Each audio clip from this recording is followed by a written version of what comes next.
Okay, so we have me here at the beautiful gardens at CSULB to tell you about the so-called love hormone oxytocin that, as I have said, underlies social bonds.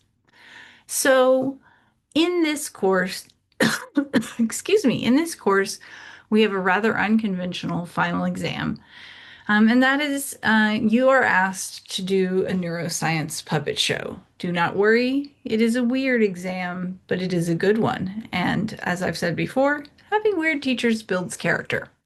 So, Irving was bold enough to give us a context, an example puppet show to use as a class, as a thought experiment last time. And he gave us the context of a date. And he specifically said he's a positive individual. He wants to think about a good date. So, we are going to imagine Irving on a good date, and we're going to talk about what would have been going on in Irving's mind? What chemical soup was his brain bathing in that made this particular date good? And oxytocin is, of course, going to come into play, as well as our other neurohormones or neurotransmitters. So, if you were with me as we studied dopamine, endorphin, and serotonin, some of what I've got to say about how those neurotransmitters affect us in romantic relationships should be good review for you to see if you are keeping up with me so far. Okay, so this is your brain on love. And we're going to start with a context of infatuation. And let's use Irving's example that he was so brave as to give us.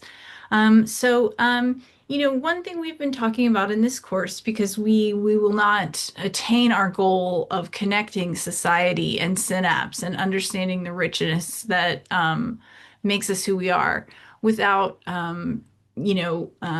understanding trauma and violence. So we did hear from an individual, Deshay, who spoke on his own condition, antisocial personality disorder. And I presented this interview because Deshay was so, first of all, brave because it is a highly stigmatized condition and also very self-aware, and there was um, a chilling quality to the way he spoke about his capacity for manipulation. He said, when I see an individual who has traits I want, I will manipulate them. It's not that he could, it's that he will. And that sense, that Deshay brought so vividly to life by sharing his case of prey it was spooky. A happy October, happy spooky season. Okay, but let's say that Irving does desire, and not in a creepy way. Irving, in a neurotypical, beautiful way, does desire this woman that he's on a date with. She has, to put it as Deshay did, qualities that he wants. So this kind of hot green shirt that she's got going on and the way her Pepto-Bismol pink skin matches her weird little socks. These are qualities Irving wants. So he is pumped about being on this date. Furthermore, he has been thinking about it all day. He is euphoric, guys. He's looking good. He's feeling good. So this is Irving infatuated with his new date, Irvette, we'll call her.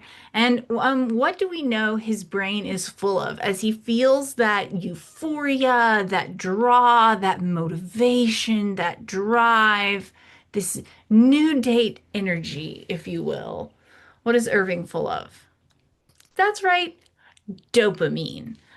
We have called dopamine, it's one of our happiness chemicals. We've called it the confidence chemical. The motivation molecule, I think, is the best because confidence is also highly associated with serotonin. But so this motivation molecule is obviously flowing in Irving as he heads into this date context. So if you're telling a similar story about yourself, and it might be on a romantic date, or it could be some other context where you want to be at your best. Like me, when I travel for this family funeral over the weekend, I'm going to want to be at my best. and I will want my dopamine flowing. So I've already broken my tasks that I can do to help into steps and all the other things that we talked about that you can do to get dopamine, this happiness boosting motivation molecule flowing for yourself. Okay, so Irving's infatuated with his date, Irvette. What else is going on? Well, Irving mentioned the butterflies. And when we studied our case study of SM, the woman who was unable to feel fear because Urbach vitae disease had calcified and destroyed her amygdala. The idea of dating was mentioned, the idea that you should feel some sort of butterflies on a first date is something that you guys said as to why you wouldn't want to choose SM's life and become a woman without fear. You thought it would take away a little of the fun in life. And it is true that on his way to his date, Irving would be full of cortisol. Now, hopefully not so full of cortisol that he's sick to his stomach and he's sweating through his cool shirt that I am confident he would have worn on this date or whatever else could be going on if we find ourselves in a cycle of high fight, flight, freeze. But yeah, a date's a consequential event. We all want that meet cute. We all want that somebody. So you should have some adrenaline going. And that is going to have some effects on your brain and body. Adrenaline is another neurohormone, so it has powerful effects. It's going to increase your blood pressure. It's going to decrease your sensitivity to pain. So you may be temporarily more willing to endure things with or for this romantic partner that you wouldn't ordinarily be interested in. It's going to give you heightened powers of memory and attention. So I don't necessarily remember the day that I saw my husband, but to think of a different crush, yes, yes, I can remember the beautiful lines of my crush's face and the soft, pillowy lips. Yeah, because I had that heightened power of memory and attention on that day. And an increase in blood sugar, and those work together to sort of supercharge you to have a kind of a canon event memory moment where you are very focused on the date, and you're feeling that euphoria, and this may well be a story that you're going to tell your grandchildren someday. Okay, so happiness chemicals are flowing. We've got the dopamine high. We've got the butterflies provided by a little positive endorphin. Remember, you're supposed to go through a couple of spikes of adrenaline every day. I should have said adrenaline, sorry. Okay, what else is happening in Irving's brain? And this is where I expect you to be surprised because I've been telling you about these happiness boosting chemicals, and one of them is actually not higher in a state of infatuation, and that is serotonin. So, when we are in the early phases of infatuation, serotonin actually decreases. And I've told you before that a decrease in serotonin is associated with what? What did Dr. Cook say? A decrease in serotonin for you on any individual day is associated with perhaps a little more irritability and aggression, and perhaps a little more anxiety and depression. So if you find yourself spiraling, do they really like me? Thinking all kinds of thoughts about the crush, that could be the low serotonin's effects. The disease obsessive compulsive disorder is also characterized by low serotonin. It is one of the class of anxiety disorders psychologists speak of. And if you find yourself obsessing and thinking again and again and about your crush, that might be that low serotonin state coming in to give you a little bit of anxiety, depression, nerves, and whatnot. So, hopefully, Irving said he was telling us a positive story. So let's assume that, the jitters didn't get to him too badly and he and his date had an incredible meet cute that his supercharged memory will ever forevermore he'll remember, the little white t-shirt that she wore on this adorable pumpkin patch date that I'm cooking up in my mind for Irving and Irvette. And they were both full of dopamine because they've been looking forward to this date all day, and because it's inherently rewarding to have a rich and deep conversation with a cool individual. And so they were filling each other with dopamine. Their serotonin got low. They wondered, am I good enough? Does he like me? What does this text mean? Their cortisol, though, was high, full of butterflies, their faces lighting up every time their phones make that little noise. That means your crush texted you. Um, we see some insecurity, reordering of priorities because of dopamine's power to harness attention and motivation, that elevated mood, that euphoria, the butterflies, some anxiety, a rush of energy, and a sharpening of focus.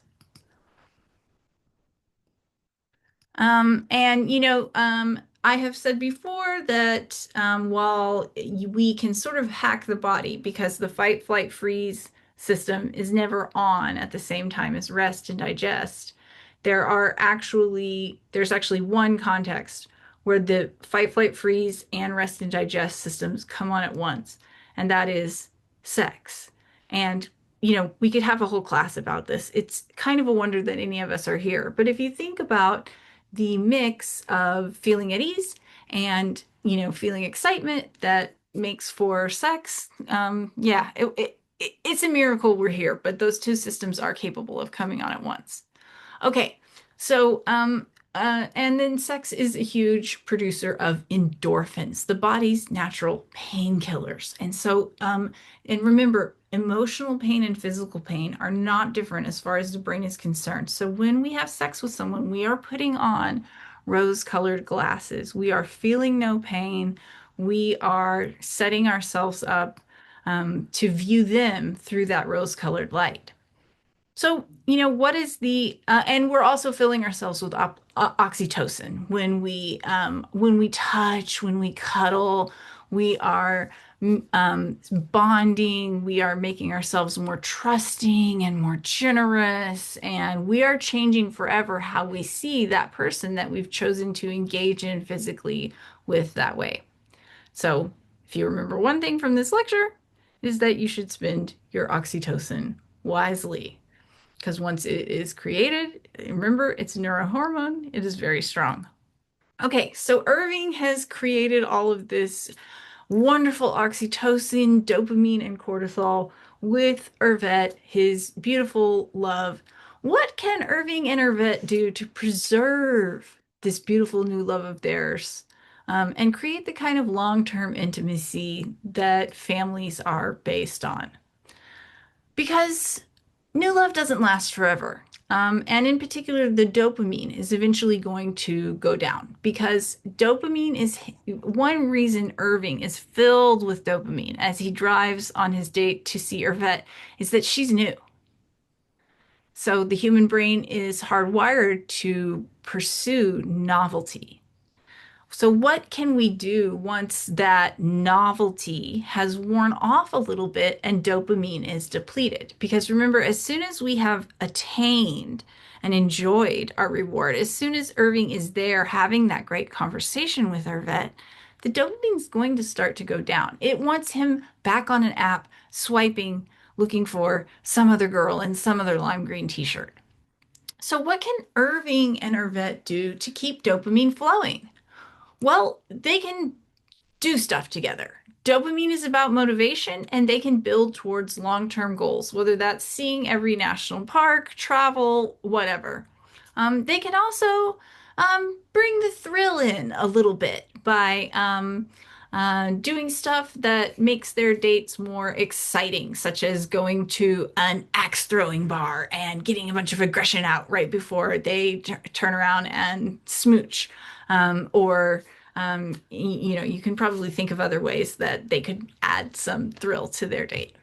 And those would be ways that they could kind of replace that missing dopamine And they're happy to have their serotonin back in place. No one wants to stay in that low serotonin state. And so they can use some thrill seeking and adventurous behavior together to replace the missing dopamine and continue to enjoy all of that rich oxytocin, which is going to make them trusting, make them generous, bond them with one another. It has a host of powerful effects throughout the brain and body. Having a romantic relationship is not the only way you can up your levels of this highly protective neurohormone today. And I want you to do this for yourself because one thing you'll learn about oxytocin just a little later in the lecture is that amongst its many superpowers, it actually protects us from stress. So I've been promising you that along with trauma and violence in society to synapse, we would talk about resilience. And I've already raised the issue that resilience should be conceived of as something that is available to us at the cultural level for the most part. We don't want to fall into the Western psychological trap of conceiving of things like resilience as individual traits when they may very well be community traits. However, there is one thing you can do to trick your brain chemistry, to mess with your mind in a productive way, to make yourself more resilient when you go through those hard times, those traumatic events that we know are coming for all of us. And that is to boost your oxytocin because oxytocin physically protects you from stress. And it does this by protecting the hippocampus directly.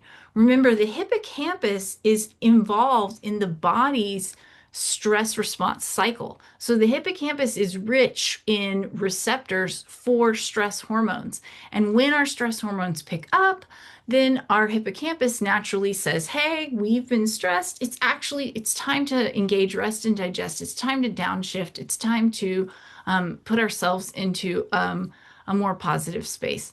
And the hippocampus can't do that if it's damaged. So find your oxytocin when you're going through life's hard time. Touch, we have said, indulging in the senses in touch, in particularly touch and smell, aromatherapy. Playing with a dog. This is something that was so cute from the video lecture. When you cuddle and play with your dog, you're not just releasing oxytocin for yourself and getting that mood boost for yourself, you're giving oxytocin to your dog. Holding hands, all kinds of platonic friendship touch rituals from braiding hair to, whatever you might do together, including just sharing the details of your lives, can really boost your oxytocin on a day-to-day level. Doing good deeds for other people, thinking about your love, even if it's just the love for humanity that might make you want to participate in charity or something, is a wonderful way to boost your oxytocin. Um, uh, I think we might be done. Yeah. Yeah, that's the powerful, powerful love hormone, oxytocin. And I hope you find some ways to indulge in boosting your own oxytocin today, to regulate yourself. We all want regulated nervous systems. So, how is it that we can engage with those relationships, be they friendships, family, platonic relationships? Or romantic relationships that fill us with oxytocin, give us this access to this more open, trusting, generous version of ourselves. Um, yeah, so play with a pet, do something positive and get that oxytocin flowing for yourself today. Tend to those special relationships that always make you feel great. All right. And sorry for being late to class. Thanks.